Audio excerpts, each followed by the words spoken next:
8 de la mañana con 25 minutos.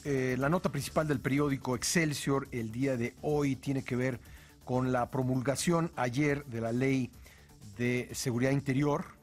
Dice, Peña, Corte decidirá la Ley de Seguridad, será el árbitro. El presidente promulgó ayer la norma, pero dijo que no emitirá la declaratoria, que la activa hasta que la Suprema Corte resuelva su presunta inconstitucionalidad. Para hablar de esto tengo en la línea telefónica, y se lo agradezco, a Roberto Campa, subsecretario de Derechos Humanos de la Secretaría de Gobernación. Hola Roberto, ¿cómo estás? Bien, Pascal, buenos días, y el agradecido soy yo. Es una oportunidad de hablar para la gente que te escucha. Buenos días a todos. ¿Por qué esta decisión del Ejecutivo?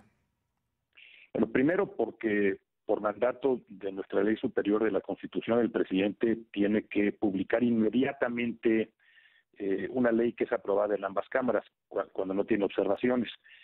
Entonces, primero el presidente tiene que cumplir con lo que manda la Constitución. Pero como ha habido un cuestionamiento importante de instancias, de organizaciones, incluso de instituciones de la CNDH sobre la legalidad de esta ley, el presidente anuncia el día de ayer que cumple con su obligación de publicarla, pero que no habrá de emitir una declaratoria de protección a la seguridad interior hasta en tanto se resuelvan estos recursos que han decidido presentar estas instancias. ¿Qué es lo que significa no emitir una declaratoria? Bueno, la Ley de Seguridad Interior es una ley que tiene apenas 34 artículos, es una ley breve,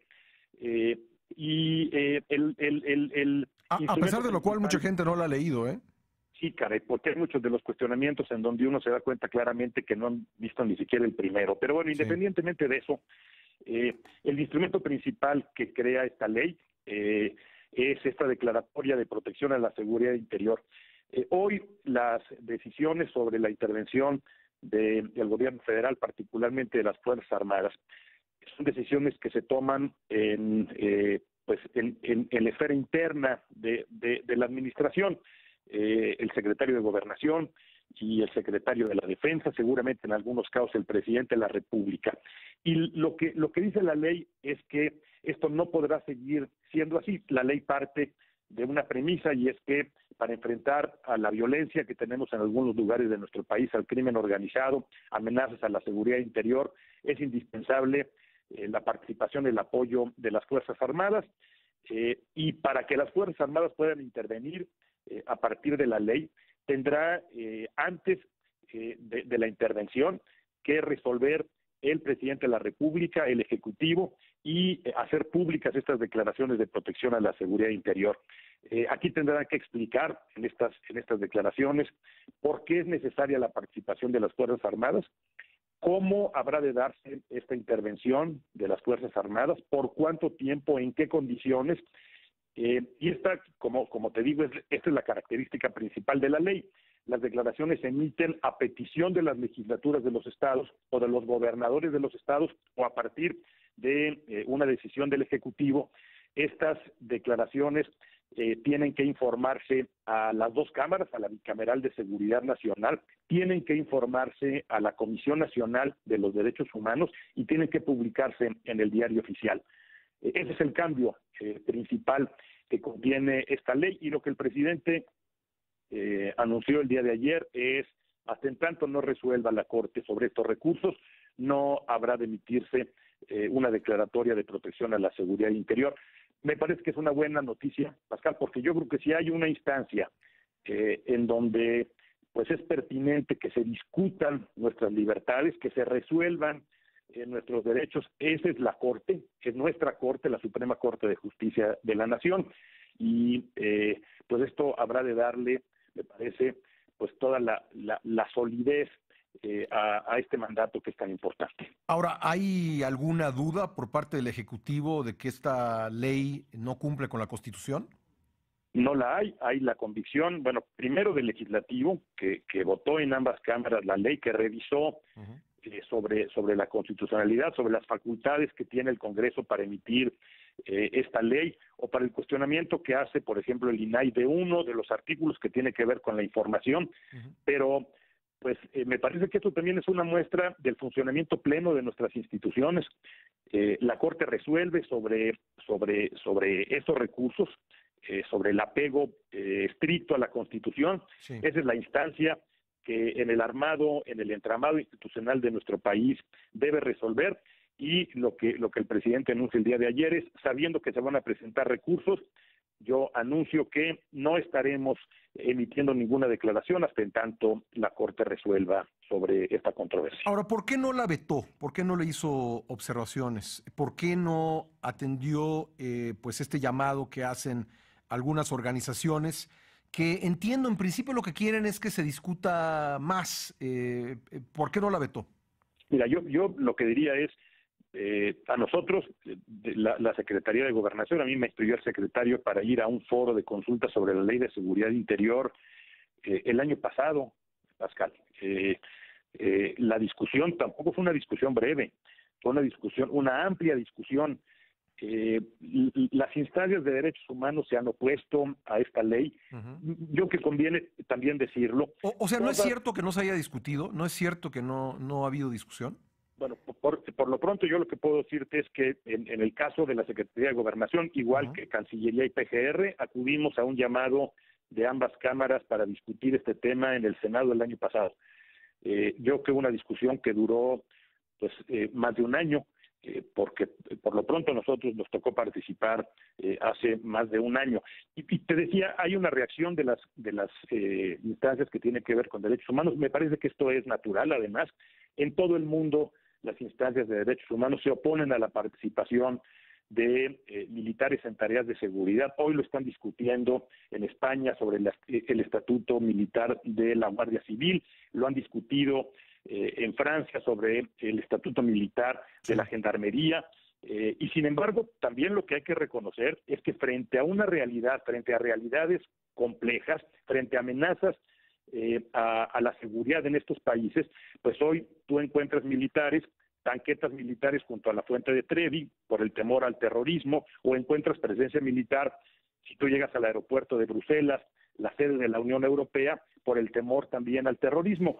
En México, la amenaza que representa el crimen organizado, por las enormes ventajas que tiene para el crimen organizado en México, la vecindad de 3,000 kilómetros con el principal mercado consumidor de drogas en el mundo, se consume entre el 40 y el 60% del mercado mundial de las principales drogas en los Estados Unidos. Eso representa una ventaja enorme para el crimen organizado, y por ello, pues en algunos lugares, sobre todo aquellos que tienen que ver con rutas de acceso de las drogas a los Estados Unidos, hay organizaciones criminales muy poderosas que no pueden enfrentarse con corporaciones policíacas municipales o estatales que son relativamente débiles con respecto a esa fuerza, y ello pues implica que tenga que participar el gobierno federal, particularmente las Fuerzas Armadas.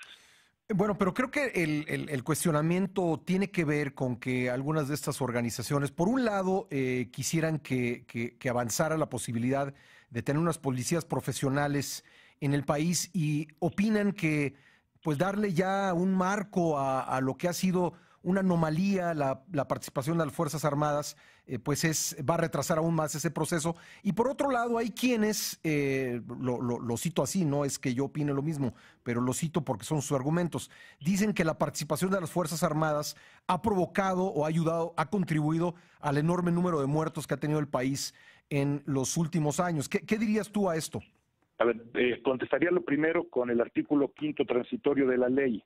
Pascal, lo voy a leer en un minuto porque me parece que es la respuesta a este cuestionamiento. El artículo 5º dice: dentro de los 180 días siguientes a la entrada en vigor de esta ley, las entidades federativas, municipios y demarcaciones territoriales, en los que estuvieran realizando acciones que pueden ser materia de una declaratoria de protección en términos de la misma, a efecto de solicitar la declaratoria correspondiente, deberán, en el ámbito de sus atribuciones, de presentar un programa con plazos, acciones y presupuesto para dar cumplimiento al modelo de función policial aprobado por el Consejo Nacional de Seguridad Pública, el cual incluye los objetivos respecto al estado de fuerza mínimo requerido, las condiciones de desarrollo policial, así como protocolos, evaluaciones y las unidades operativas y de formación necesarias para el fortalecimiento de las instituciones de seguridad. O sea, en los términos estrictos de la ley, sí se requiere una declaratoria en los lugares donde está en este momento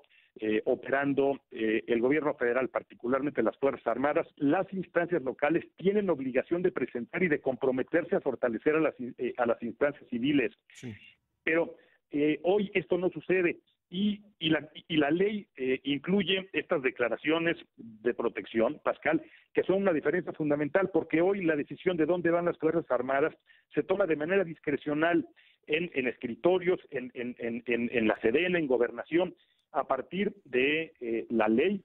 Una vez que se resuelva la constitucionalidad, esas declaratorias tendrán que decir exactamente por qué tienen que intervenir el gobierno federal, las Fuerzas Armadas, cómo tiene que intervenir, en qué condiciones, qué es lo que tiene que cambiar, por cuánto tiempo tiene que intervenir. Entonces, pues me parece que algunos de estos cuestionamientos, francamente, no tienen respaldo en lo que dice la ley.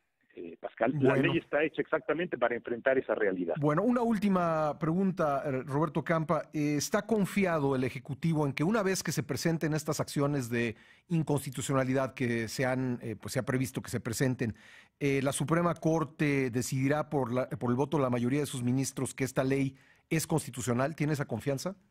Tiene esa confianza, tiene una confianza plena en una de las instituciones más sólidas del Estado mexicano. Nuestra Corte fue instaurada por Morelos, conviene recordarlo. Es una institución que ha perdurado a lo largo del tiempo. Hoy se concentra en los asuntos fundamentales del país. 11 ministros en discusiones públicas resuelven sobre los asuntos principales y hay plena confianza en que la Corte habrá de resolver en términos de derecho. Sí.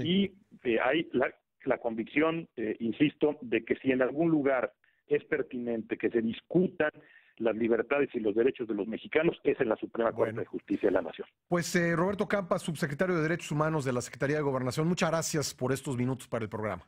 Es un privilegio. Muchas gracias, Pascal. Gracias. Ahí tiene usted, Roberto Campa. ¿Qué 3? ¿Por qué dije 3? 8 de la mañana con 37 minutos. Voy a hacer una pausa. Regreso enseguida. No se vayan.